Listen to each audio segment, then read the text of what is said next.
Welcome to the first episode of Business Video Chat, where I chat to local business owners who I think are doing a great job at video marketing. So for my first guest, I've got Graham Baker from Studio GB Photography. And we met at a local networking group called BBN, where we soon realised that our interests and our goals are quite aligned. Hello, Graham. Hey, Dave. It's great to be here, mate. Yeah, looking forward to this. Brilliant. And so let's start off by, can you tell people about Studio GB Photography and the sort of services that you offer? Sure. Basically, my business is split into two. So I have two businesses. I have the Studio GB Photography, which is basically about story-driven photography for business. So I do the usual stuff. I do headshots, behind the scenes. So I help a lot of people with their visual content. So the idea is that you come to me if you need your website updated or you need content for your social media. And that's kind of that side of things. On the other side is the wedding business, but that's more, well, as we know at the moment, it's pretty difficult with weddings and stuff, but my main focus at this time is definitely the Studio GB stuff, yeah. So why do you love photography? Why do you love what you do? It's a kind of a bit of a drawn out, tough question, but I've always been into photography. So many years ago, I did a lot of traveling. I was in the military services for a while, and I got to travel. So I was always the one that carried a camera with me, and all of that kind of stuff. So I started with film cameras. I went trekking in the Himalayas, all that kind of stuff. It was like travel photography. It was just like a hobby. I just really enjoyed it. So I never dreamed of running a business at all. It was never my intention to set up a business.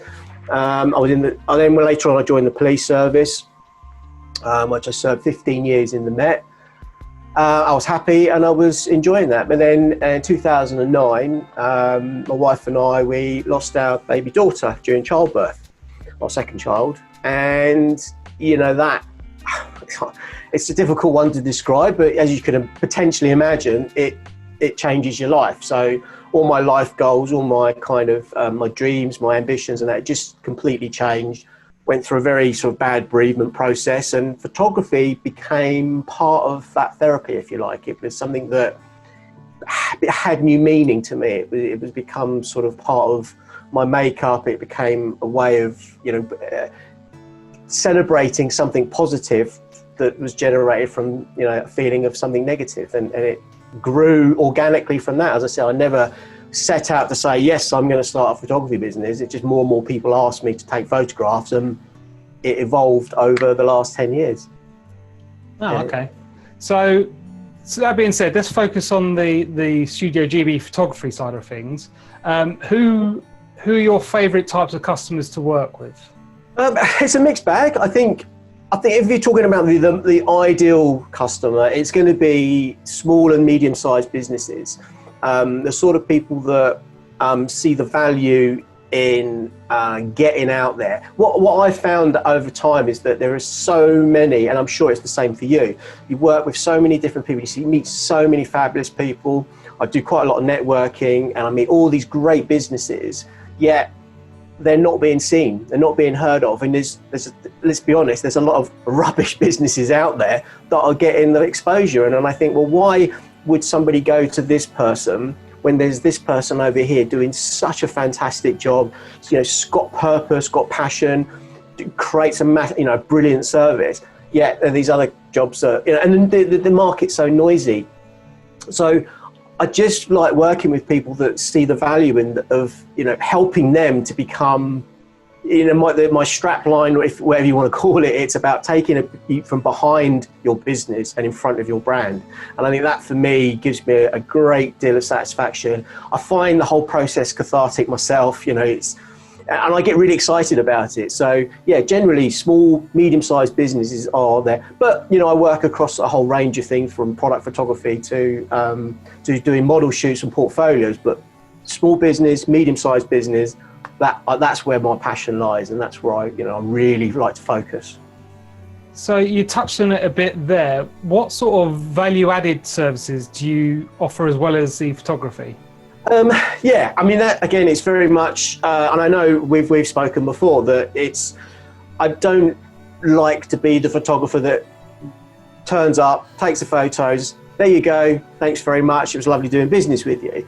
I'm very much more about the follow-up service. It's very much about, right, okay, understanding your brand in the first place. So I do get clients that come to me that say, I want this, and I look at their business model, look at who they're attracting, and what they want isn't going to attract the right clients with them. So I like to work with the clients and sort of work out what you really do need to actually be able to attract the people that you want to. And then I follow up, because a lot of these businesses, they're brilliant at what they do, but they don't know the technical stuff. They don't know how to upload these photographs and videos. They don't understand, the sizing of things, and also like social media. I'm not a social media guru as such, but I know my way around and I can help people with the technicalities behind it. So I do a lot of that kind of stuff. Other things that I like to do very much like this. I like to interview my clients as well whenever possible. And, and that's how I then started to sort of get into more video, because it was about interviewing them, looking at transcribing those interviews, creating editorials, features, blog posts, all that kind of stuff. So it's more than just photography. It's about the whole package. It's about helping them. And again, very similar to what you do, about creating content for them that they can use effectively. And that's very much what I like to do, and what I tend to find that most of my clients want from me as well, which is a good thing. So that moves nicely into the more video side of things. So when I first started getting to know you, you were just launching your YouTube channel.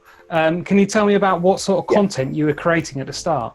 At the start, I just saw YouTube as a natural sort of progression from photography. I'm not saying that I'm not going to be a video production specialist like yourself, but introducing video, helping people. I wanted to show a little bit more about me, sort of creating that connection with people. So it sort of had started off with frequently asked question videos, tips, video testimonials from my clients, a little bit about tips on how to sort of do things yourself. So people needed to know how to put captions on their videos, or I'm putting together a couple of videos about being more confident in front of the camera from a photography perspective. How I spend time working with clients so that they're more comfortable. There's nothing worse than someone who's really stiff and anxious. You can't get the best from them. So, and it's the same for you with video. So that's kind of where it started. And then again, I sort of followed your YouTube channel, and I just thought, wow, there's so many tips and bits of advice so I must admit, I did steal quite a lot of your content. I've done it back in ways, mine. Okay, so obviously when lockdown happened, you made a pivot into more interview style videos with local businesses. Can you talk me through the inspiration behind that, and what the purpose of it is? Yeah, again, obviously lockdown happens. It's the same for you. I generally need to be in another person's company to take their photographs. It's a given. And obviously with lockdown, everybody was shutting up shop. There was no businesses that were, able to work. I couldn't work. It was a difficult time. So one of my, I suppose, ethos or philosophies or purpose is very much about helping other people. I'm very much about helping the rising tides. I'd rather that we all win and come out together positive than just sort of withdrawing and trying to help myself. So I thought, well, I've got a lot of time on my hands.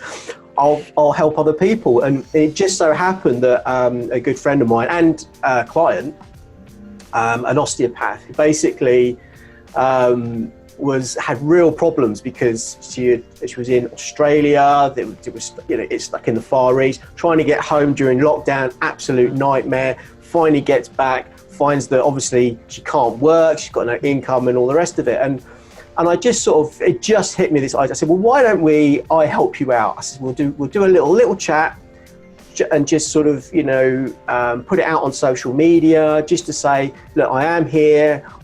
Although I can't meet you, I can help you over the phone, and just sort of give her a bit of a boost and help a fellow business person out. So that's how it started. And then that went down quite well. It was very much just a conversational piece. I asked you a few questions about how you got into the business, and it kind of grew from there. And then other people sort of went, oh, that looks quite good. Would you mind doing that for me? And I just thought, well, I'm part of the BBN network, and I just thought, well, I'll help my colleagues, I help my friends, and just started doing a few more, and it seems to have grown in popularity. So, and then from that, somebody said, well, actually, you kind of okay at this stuff, and I went, all right, thanks very much. I never dreamed that I'd go in this direction. So then the idea has come that I'll now sort of pivot that into a podcast, and it may come to nothing. It may not be something that will generate money for me or anything like that, but do you know what? I've really enjoyed it, and it's something a little bit different, and I'm going to carry on with it. It's as much personal for me, and if it helps somebody else out, then that's good too. Yeah, I noticed when you started posting them, like the engagement you were getting, especially on LinkedIn, of people commenting, going, "Oh, I'd love to do this, Graham. Please get in touch." Like it really just snowballed really quickly. I mean, would you say then that you haven't really got a purpose for doing these videos? You're just doing them. Well, there is an element of highlighting local businesses, but really you just enjoy doing it, and you're just doing it for fun. Yeah, I mean that's kind of where it started, and regardless of that, it also, other opportunities started coming from it. People started recognizing that I'm not just a photographer. There's a little bit more about me, and my contributions to the network and the contributions to the sort of business community. And it wasn't for that. I mean, but it's been great that I'm being noticed, and other people have seen that, and then it's generated work as well. I've got jobs through it, but also it's just, I'm a photographer that's focused on storytelling and purpose driven. So it kind of does tie in to a certain extent, because that's what it started off as, speaking to these businesses and friends and saying, well, how is lockdown? It's very similar to what you're doing today. It's very much about, sharing those stories. And if it can help just one person, if just one business out there that might be struggling and think, actually, that person was quite inspirational, that they didn't stick their head in the sand and wait for it to all, go down the Winchester and wait for it to all blow over. It was very much, look, I can't control this, but I can do this and this and this and this, and it can lead on to other things. And that's kind of where I saw it going. And, it's not going to, and the podcast is not just going to be about small business. I've approached a few people that have got a lot of influence in the business community, social media community, and they all seem quite keen to come on and share some stories. And it's just about helping the business community in general, and not just business, but people stories as well. I interviewed the directors from the charity that I support, the Strongmen charity. I've interviewed a personal trainer who's had some really difficult challenges that he's had to face in his life, and I've got that one to come out as well. And so I don't want it to be just about business. And yeah, it's and at the same time, I absolutely love doing it. It's good fun. So do you feel like you're getting to know these people a lot more personally by doing these interviews, even though they may start out from the other person's mind of being a bit of promotion? Yeah, absolutely. For example, I interviewed from a networking perspective. I've met people at networking meetings, and I acknowledged who they were and what they did for a living. But then doing the interviews and the chats on video, it really opened up that whole, wow, there's so much more to this person. Jerry, an accountant, and when I was chatting to him, and he said, I actually don't like accountancy, but I love business. And I thought, that is a great, attitude. And that's what people connect with in business. We can go out and hire an accountant or whoever, but what makes you choose one accountant over the other? Obviously there's cost implications, but when you find someone you think, actually they're talking the same language as me, then now I want to work with them. I like what they're doing. It's the know, like, and trust, and it's building those relationships. And that's very much what I'm about. I don't think it's the right way of doing business. And I think it's the new economy. I think that's the way of the future. I think people are going to be more focused on building relationships. The old-fashioned sort of cold calling and sales tactics is dead. I think, you know, you don't sell, you build relationships, and that's how we make a living. I think that's the thing for me. And again, that's what I learned. I've learned so much about different people that I might have acknowledged or I might have met at a meeting, but it's just expanded so quickly. And I'm sharing those stories with other people online as well. So other people get to see what kind of characters they are and learn a little bit more about them behind the scenes. And again, it's back to the photography. It's getting you out from behind your business in front of your brand. So it's helpful across the board. And that's how I see it. I mean, I could be completely wrong, but it's working for me. And you know, as I said, I love it. I mean, I guess one of the hidden benefits from you doing these videos is some of the people you're interviewing have never been in front of camera before, and they're actually quite terrified of it. So you doing it as an interview style thing, it's a lot more, I don't know if it's the right word, low risk, low impact, because it's having a conversation with someone rather than talking to a lens. So I think what you're actually doing is helping a lot of people get over that fear of delving into a bit of video marketing, actually. Yeah, that's a good point. I didn't initially think of it, but then as you were saying that, I was thinking about some of the feedback that I've had where I've finished an interview, I've stopped the recording and we're just sort of finishing up. And they said, do you know what, I've been on video before and I didn't enjoy the experience, but today I really enjoyed it because I didn't actually think of it as being video. I just thought I was having a chat with a friend or I was sharing some information that, you know, about my business. And I think that probably has helped. Yeah, I didn't think of it that way, but yeah, it's a really good point. Another string to the bow. So yeah, in terms of how we both know that YouTube doesn't just grow on its own. So in terms of promotion, what do you do to promote your content? It doesn't have to be YouTube content, it can be any sort of content. What do you do to promote yourself? Very much organic social media is my thing. I do use social media a lot. I don't see it as a thing that I have to do. I make it part of my business.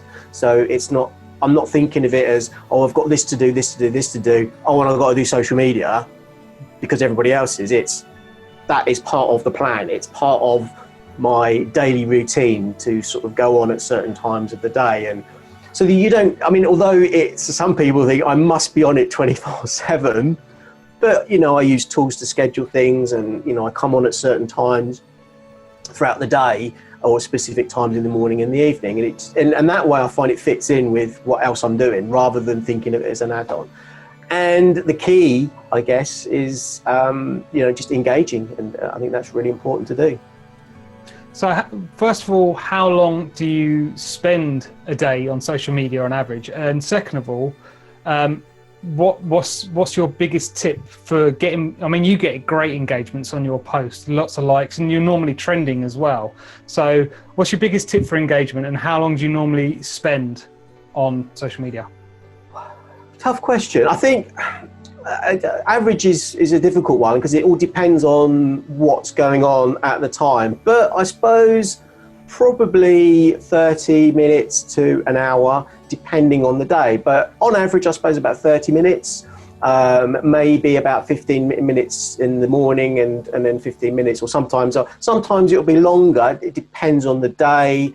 It's understanding when your ideal clients are on. I've recently did a workshop, a 30-day social media challenge, and that was really good because although I'm quite happy with my knowledge of social media, it was really good because it went back to basics and it made me sort of start looking at the analytics a little bit more about when people are online and, you know, the best times to post and things like that. And I'm not going to tell you all my secrets because that would be, you know, it's but very much that sort of timeline. I think if you're looking for a tip and if you're looking for getting seen more organically, so I'm not going to talk about paid sort of social media, but is engagement. And I don't mean, I see it a lot. I see a lot of people, they'll post stuff and they'll post things and post things and post things.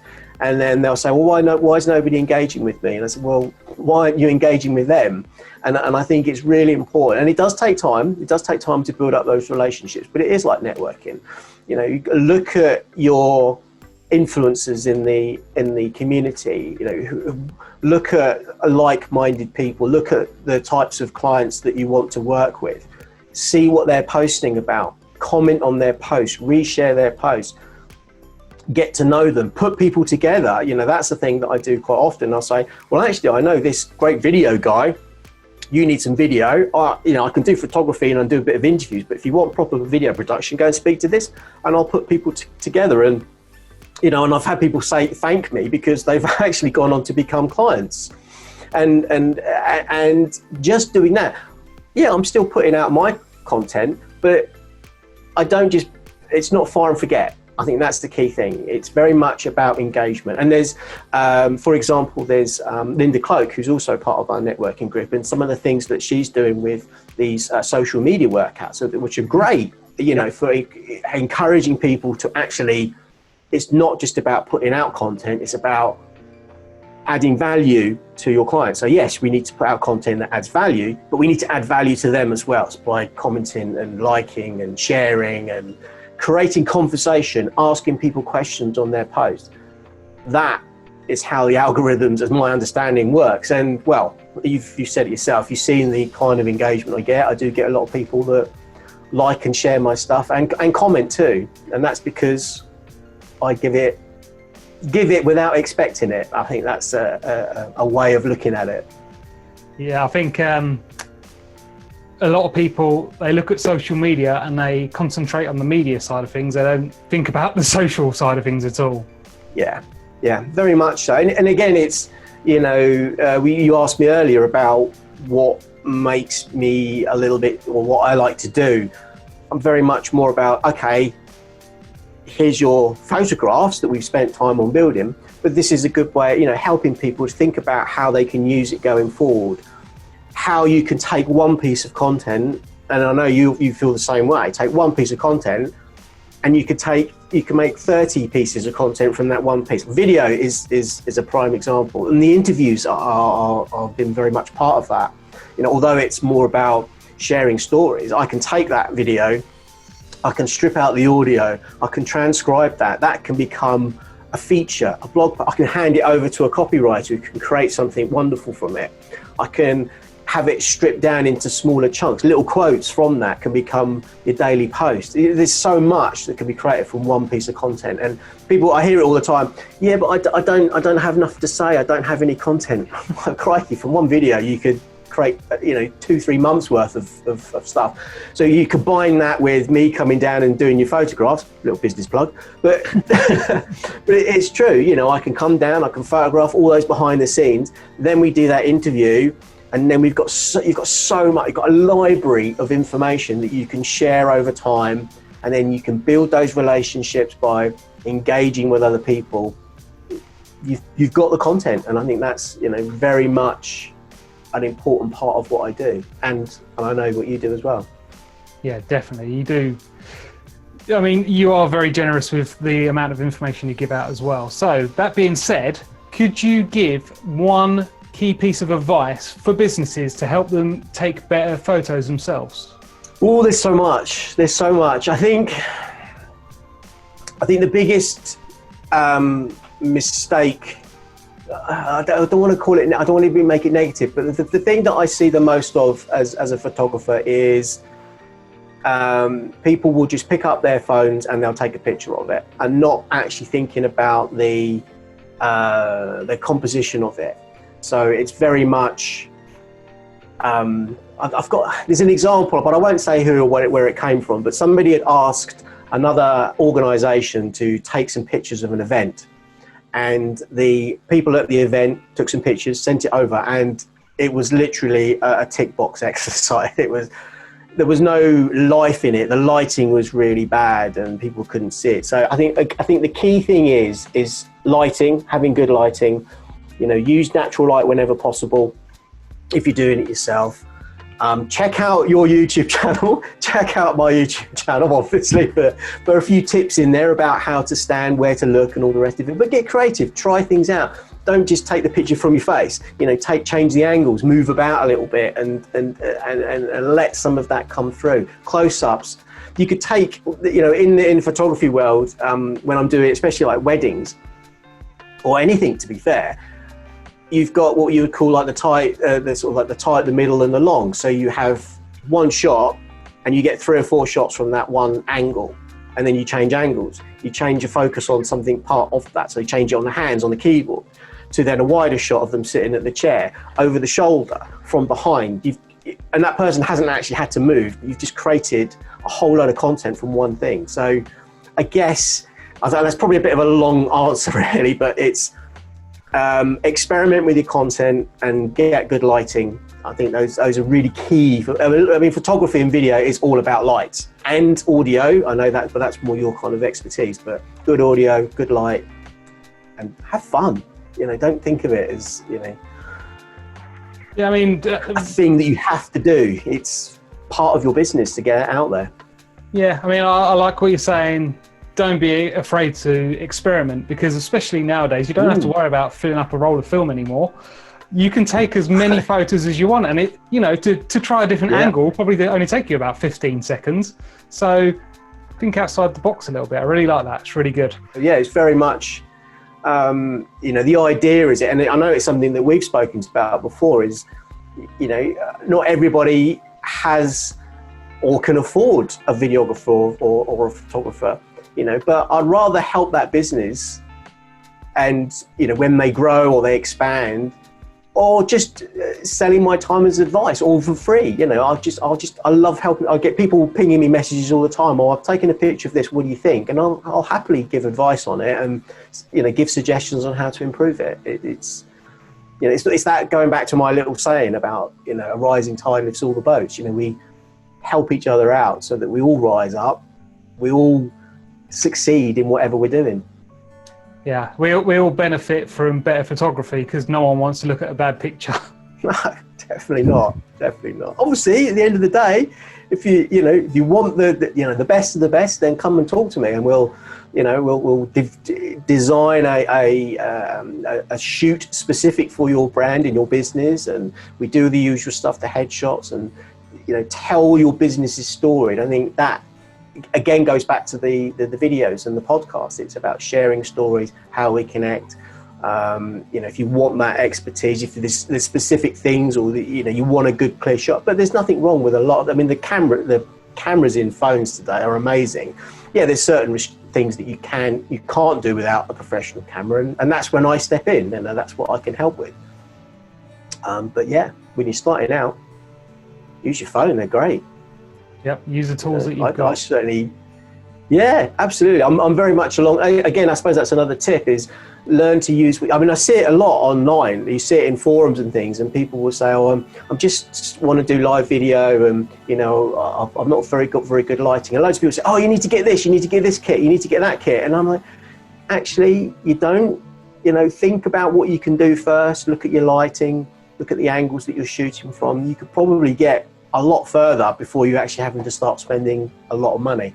And I'd rather advise people that than tell them, go and get a ring light. Ring lights are great, but as long as you know how to use it properly. And very often you see it, especially like people wearing glasses, and you see these great, owl eyes and things like that. It's like, that's not how you use it. You've got to think a bit. And that's when people say, well, okay, what do I do? That's where the YouTube videos, like the helpful videos, the tips and things like, come in as well. Yeah, I heard a great bit of advice the other day. So it's about upgrading equipment, and this person's a professional, so he's already using professional equipment. But the idea was, if you learn to make the most out of the, not rubbish, but the equipment that you've got, when you're ready to maybe put a little bit of money in and get better equipment, imagine how much better you're going to make those results, because you've gotten so used to making something good out of the stuff that you've got. Definitely.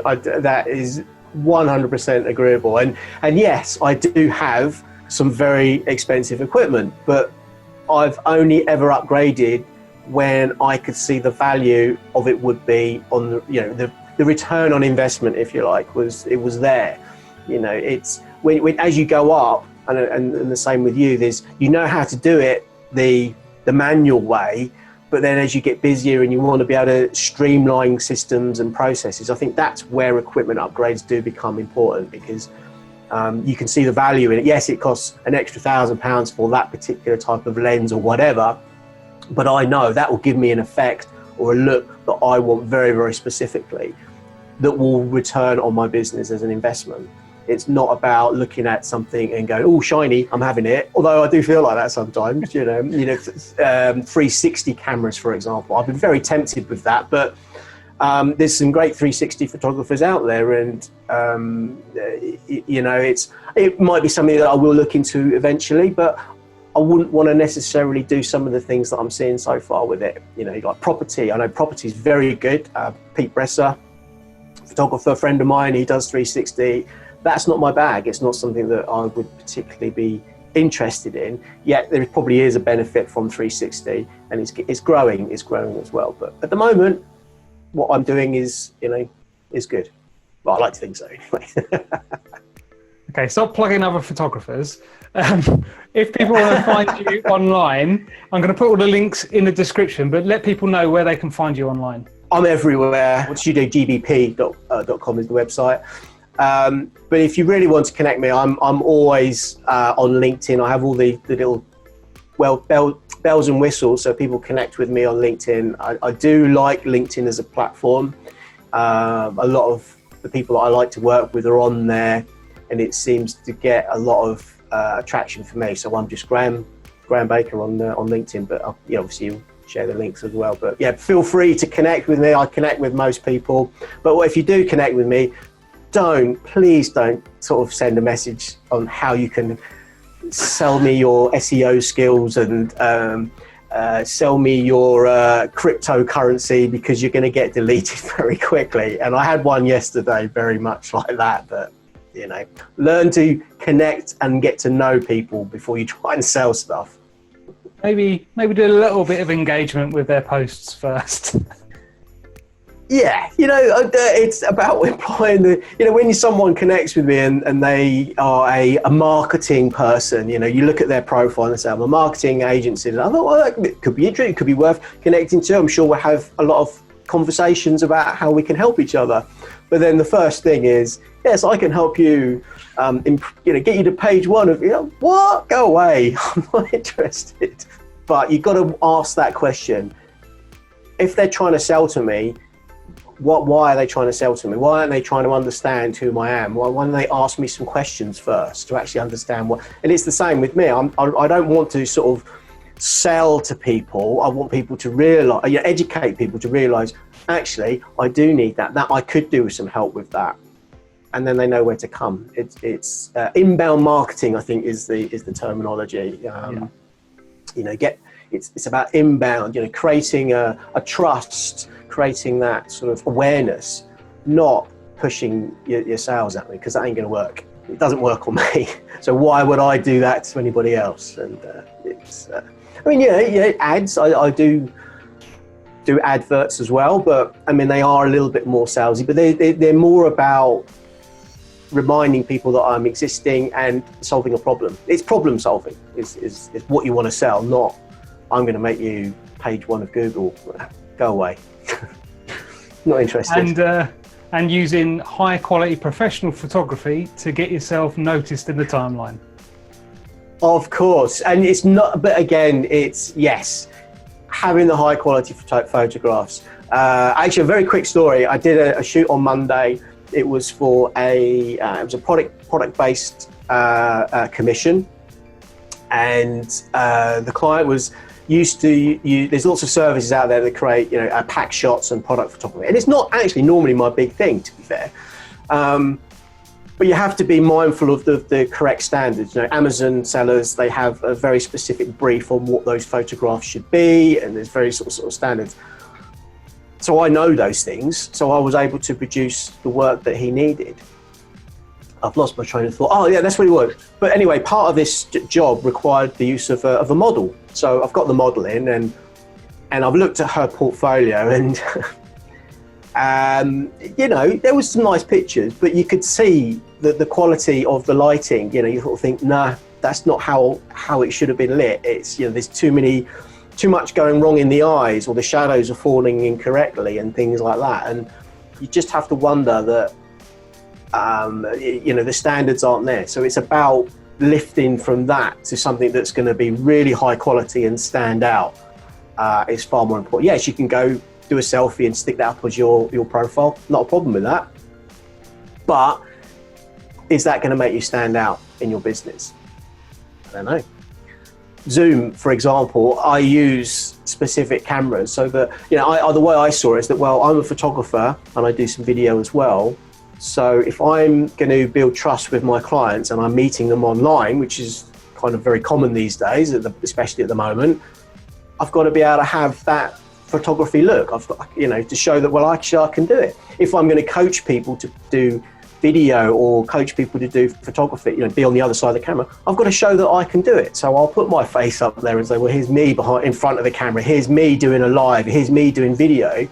Because if I can't do it, how can people expect me to help them do it? Yeah. That's why people would come to me for, not just the photographs. It's true. Although that's my job title, it's a little bit more than that, I think. Yeah, and I'd rather work with people that see that. Yeah, definitely. That's a good place to leave it. Thank you, Graham, for coming on today. It's been fantastic chatting with you. And if you'd like to see the other side of this, where Graham interviews me on his channel, check out this video up here right now. Thank you, Graham. I'll see you soon. Brilliant. Absolute pleasure talking to you as always, mate. Take care.